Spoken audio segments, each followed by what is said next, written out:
Peer পদ্ধতি ছাড়া বাংলাদেশে নিরপেক্ষ নির্বাচন হবে না। যে একটা বড় দলের স্থায়ী কমিটির নেতারা বলছেন পিয়ার কি খায় না মাথায় দেয়। কেউ বলছেন পিয়ার, যে দেশের লোকেরা ইভিএম বোঝে না তারা পিয়ারও বোঝে না। আমরা আশ্চর্য হই রাজনৈতিক নেতৃত্বের প্রজ্ঞার, চিন্তার, দূরদর্শিতার এত সংকট। আপনি ইভিএম মেশিনের সঙ্গে পিয়ারের তুলনা করেন। ইভিএম হচ্ছে একটা মেশিনের নাম, ইলেকট্রনিক ভোটিং মেশিন।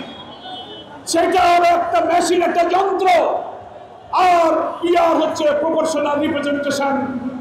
সকল ভোটারের মূল্যায়নের মধ্য দিয়ে কালো টাকা, পেশি শক্তি, কারচুপিকে বন্ধ করে একটা কোয়ালি পার্লামেন্টে, একটা উন্নত পার্লামেন্টে সকলের অংশীদারিত্বের ভিত্তিতে নিরপেক্ষ নির্বাচনের ব্যবস্থার নাম হচ্ছে পিয়ার পদ্ধতি। পৃথিবীর 90টি দেশের বেশি জায়গায় পিয়ার পদ্ধতি চালু আছে। সেই পদ্ধতির মধ্যে 6-7-8টা পদ্ধতি আছে। বাংলাদেশের উপযোগী যে কোনো একটা পদ্ধতি বাছাই করে পার্লামেন্টের প্রস্তাবিত আপার হাউস, লোয়ার হাউস দুই জায়গাতে পিয়ার মানতে হবে। তা না হলে ঐক্যমত্য কমিশনে আমরা যারা পিয়ারের পক্ষে, জুলাই সনদের পক্ষে বিচারের দাবিতে আজ ঐক্যবদ্ধ হতে যাচ্ছি, ইসলামী দল এবং দেশপ্রেমিক দল এই দাবি আদায় না হওয়া পর্যন্ত আমাদের রাজপথের আন্দোলন অব্যাহত থাকবে। দেশবাসীকে বলবো, আমরা আন্দোলনের প্রস্তুতি গ্রহণ করুন।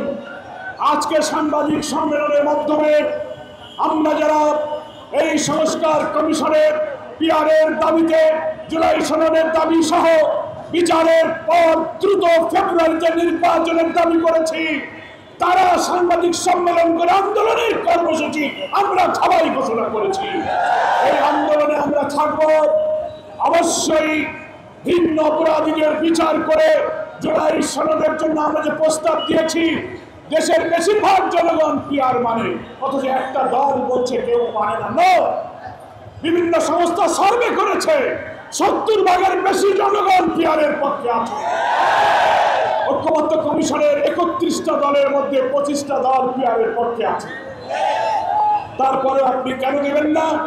আমরা বলেছি যদি জনগণের মতে দিতে চান, প্রয়োজনে গণভোট দেন, রেফারেন্ডাম দেন। জনগণ যদি পিয়ার মানে তা আপনাদেরকে মানতে হবে। তা না হলে আমরা বলেছি আপনারা স্পেশাল প্রভিশনাল একটা কনস্টিটিউশন ওয়ার্ল্ডের বিশেষ সংবিধান আদেশ দিয়ে আপনারা এটাকে আইনি ভিত্তি দেন। তার ভিত্তিতে নির্বাচন না করে যদি তালবাহানা দেখান, একটি রাজনৈতিক সংকটের দিকে দেশকে যদি ঠেলে দেন, জাতির সামনে মহা দুর্যোগ অপেক্ষা করছে।